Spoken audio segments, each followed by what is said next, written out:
So here is the Nikon D5100 camera. As you can see, this is how it looks from all the sides. Very portable, easy to carry, all the buttons on the top here, good for personal photography, very compact.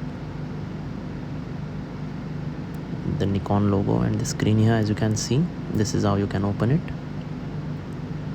Very flexible angles, the battery slot here, that's how you can open it.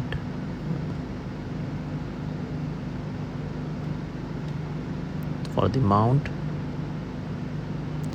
the memory card slot, this is how you can open it. Easy to install, awesome integration.